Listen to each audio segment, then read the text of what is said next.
Since Battlefield 6 dropped, I've been on one mission: find the best controller settings, ones that actually work no matter your skill level. And I'm not gonna lie to you, it hasn't been easy. Months of grinding, testing every combination of settings you can think of. But now, over 900 hours in, and with Season 4 just dropping, I finally found the perfect settings. If you're new here, I'm Gabe, top 2% in player kills and objectives captured. So let's start where most people go wrong: Deadzones. Get this one setting wrong and nothing else you do matters. Let's get into it. Alright, starting off with Deadzones here. So we're gonna controller, edit settings, we're gonna scroll all the way down to the very bottom here, okay? If you guys are new to my controller settings videos, you might be wondering why we're starting off at Deadzones and why we're not just going from top to bottom. There's a reason for that. So Deadzones are probably one of the most important controller settings out of all the ones in the entire game. It's what's gonna make your thumbsticks either feel super responsive or super sluggish here. So the easiest way to explain this is how much tension you have to put on your stick before your character in game starts to move. So to demonstrate this, I had this set at 3, but I'm gonna go all the way up to 99 here. I'm gonna go into the firing range, or this practice area here. Now, look at my left thumbstick here, and I start to press it. Look how much tension it takes before he starts to move in game. You're moving almost sorry, I can't speak here. All the way over here. My thumbstick is pretty much all the way over, and then my character starts to move in game here. So you guys might be wondering, okay, well, that's not really too big of a deal, but let me show you guys why it is. So if we go back down here and I set this back down to where I had it at 3, and then I go back into the range here. Now look how much tension we have to put on our stick before it starts to move here. So again, left stick, look at that. That's a small amount, and now my character in game is starting to move. Now by default, I can't remember what exactly this is set to, but if I remember correctly, it's pretty high and it doesn't feel good. That's what she said.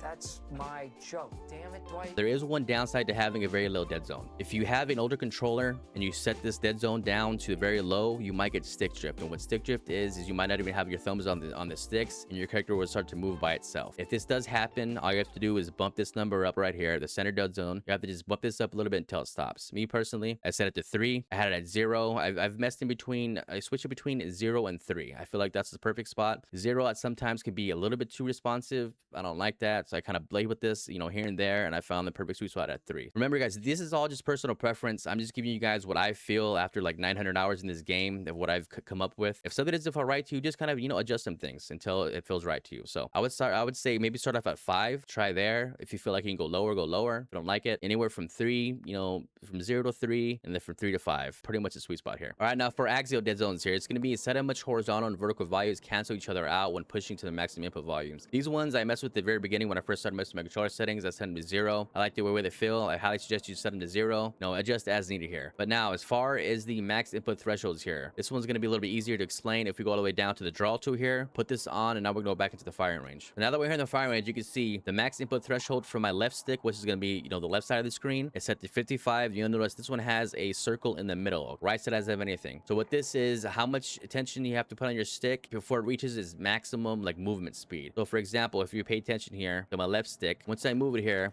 once that green dot reaches that first circle, so right there at that point, that's my max volume. That's how fast I can go, okay?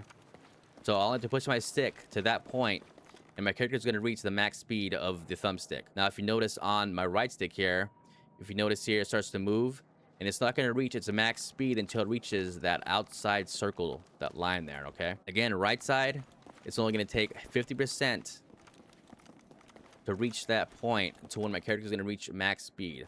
Now, I've messed with this one a little bit. It might make sense to set this to the right side to a lower number. But when you do that, you kind of lose, the fine control when you're making micro adjustments when you're aiming. I don't like that. So I just left the input threshold for that one at 100. So again, max input threshold for left stick at 55. Right side, leave it at 100. And hey, if you guys didn't know that, or if that's some useful information, hit like on this video. And also consider subscribe to the channel to stay up to date with some more controller settings videos. Or anything having to do with becoming a better player, this is a channel for you. Make sure you subscribe to the channel. All right, now moving on to controller triggers here. Scroll down. There is also dead zones on the triggers. Why? Do not know. Set them to 0 here. So 0, 100, 0, 100. And the draw tool, make sure you guys turn this off if you did turn it on. I had the comments in the last video. People were like, oh, I still have the circles on my screen. Well, this is the reason why. Make sure you turn this off. All right, moving on to the rest of the settings here. Now we can just go from top to bottom. It's pretty easy. And remember, the reason why I have you guys start at dead zones first is because if you go through everything first and then go to dead zones, it's going to throw everything off. It's not going to feel great. That's why I always suggest to go dead zones first, get those locked in, and then go from here. And feature your controller aim sensitivity. Now it says aim sensitivity, and it might be confusing, but this is not when you're ADSing, when you're aiming your gun. This is not it. This is just going to be when you're just kind of moving around the map here, okay? So pretty much your right thumbstick and how sensitive it's going to be when you're moving around. Now, you don't want this to be too fast because you're not going to be able to stay on target when you're trying to center. I have a couple of drills at the end of this video I'll throw in to help you guys find your perfect sensitivity, but you don't want this sensitivity super high, because when it's super high, when you try to track somebody or work on your centering, it's going to be off. It's going to throw everything off again. I'll explain that towards the end of the video here. So this one, default, I forget what it is. Now, this one I've started off at 40 and I've got all the way up to 55. Now, I really do believe that anywhere from about 45 to 55 is the perfect spot here. Now, if you watch other videos, you're gonna see some people have this at 65, 70, which is, you know, crazy. I don't know how they do it, but me, I'm older. I can't have it too sensitive. I'll just be all over the place. Now, I suggest if this is the first time you're messing with your settings, if you really do forget which number this is at, but start at 40 and work your way from there. Inverted look, we don't want an inverted look. Field of view, this is another one. This one is personal preference. I firmly believe that anywhere from 110 to 120 is going to be great. Gonna stick between there for right now. I've been running 110. Vertical aim ratio, it said it's 56 here. This vertical aim, the vertical zoom ratio at 45. For me, it's grayed out. I'm not really sure why exactly. Uniform infantry aiming, we want this on. The aiming from hip to ADS, it feels like a little bit smoother. It's kind of hard to explain. This one might have to mess with. We can leave this on. Zoom sensitivity coefficient, I run 133. Aim assist, of course, we're on controller here. We want this both set to 100. I've seen people, they'll have, you know, crazy settings. They'll have the aim assist at like 50 or off. You know, they'll have the slowdown at like, you know, 0, or they'll have the aim assist on and the slowdown at 0, which is crazy. I don't understand it. A lot of people say it messes with their aim. For me, it's like if you're gonna mess with, if you don't like to have these both at 100, you might as well play keyboard and mouse. Now, as far as the aim input curves here and the acceleration input curves, this is another one's personal preference. I think most people will have it on standard. I switch between standard and I switch between a dynamic here. Now, I wouldn't really suggest anything else. Those are the two I've used, and those are the two that I do like. I switch off quite a bit here. Or the only difference I can feel is with standard, when you're up close, you have I can't really test this out here, and you have to try this out in game to like really feel it. For standard, I feel like the aim assist is, and it makes, once you get onto your target, so we all know that aim assist here is pretty much just like a bubble around the enemy players here, and once you reach that point, there's just a slowdown. I don't know if you guys can see that here. See how it slows down here? Now, that's the aim assist bubble. Now, with standard, I feel like once you reach that bubble, it's gonna make your thumbsticks feel heavier, and it's gonna feel like you have a little bit more aim assist, and you're able to stick on the enemy player a little bit more. Now, with dynamic, it doesn't stick as much, but say for example, if these bots are like clustered up, it's going to be easier for you to be able to switch targets and still get a little bit of aim assist. With standard, you're going to be able to like kind of like lock on to like one person with really strong aim assist, and then if you try to flick off of that, it's going to be a little bit harder. That one again is personal preference. I do suggest either standard or dynamic for both of the aim input curve and the acceleration. Now, as far as the acceleration goes, this is another one that's kind of hard to demonstrate, but if I put this all the way up here to 100.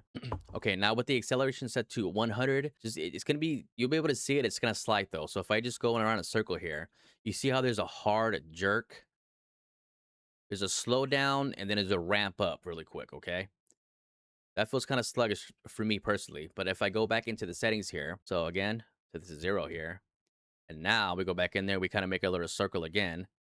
It's a lot smoother. There's less of a slowdown. It feels like there's less of a drag when you're moving your stick like that. I mean, it's going to be rare when you're going to be spinning around in a circle. But if you have this, this is another one you have to go to one of the training ranges to try for yourself. You're going to be able to feel there's like an artificial like ramp up speed that doesn't feel natural. And I suggest put it at 0. By default, again, I forget exactly what it is. But this is another one. I had it at like 30 for a while. And just recently, probably like maybe midway through season 3, I switched it to 0. And I liked it so much better. But this is another one. It might you might feel a little bit too responsive, and some people don't like that. So I would suggest set it at 30 or 35 and maybe kind of work your way down. You know what I mean? Just kind of test it out. Again, personal preference. I'm just giving you guys what I feel like are the best settings after 900 hours in this game. So hey, start at 30. If you don't like it, adjust, lower it, higher it. That's not even a word, but so it's up to you. Okay, now moving on to the movement section here. Infantry sprint, I have it on toggle, which doesn't really matter because I have it on right here. Stick forward sprint, pretty self-explanatory. All I have to do is push up on my thumbstick. So my left thumbstick, the one that's moving your character here, all I have to do is push up on it, and it's going to automatically start to sprint. It's going to make everything feel smoother. This is another one people might not like because it's just kind of, they're not used to it. But if you want to be able to move around the map, pretty quickly and be able to slide quickly and just make everything feel smoother, let's just put this on here. If you do have the stick forward sprint on, stick forward sprint time, this is going to be a delay. You don't want any type of delay when you're pushing up on your thumbstick, so make sure this is set to 0. I'm just going to go scroll down here. Some of these aren't really too, important. These are just personal preference, but I'll suggest you kind of copy these ones, and if you don't like, maybe make some adjustments here. Okay, now moving on to crouch toggle sprint here. Now what this one is, if I go back here and I go crouch here, when I push up on my thumbstick, this one's going to determine either if your character either stays crouched and does a crouch sprint, or if he's going to come up to his feet and set it to stand here. Now if I go back in and I crouch down, you see how my character starts to go up right into the sprint here. Me, I don't like that. Some people might like it. It's personal preference. For me, I like to be able to crouch sprint. That way I'm kind of like, if I need to get behind cover and stay behind cover, it's easier that way. Vault over sprint I have set to on. Slide, I think by default it's not even bound. For me, I have set to circle. Now I do play with the DualSense Edge. I have these back paddles here. So this right one I have set to X, this back one I have set to circle. It's easier to slide and makes everything feel a lot more fluid. So that way we're not having to take our thumbs off the thumbsticks to be able to slide here. So by default here, if it's set to circle, I'd have to take my thumb off the stick to push circle, but since I have it bound back here, I can still move around and slide at the same time.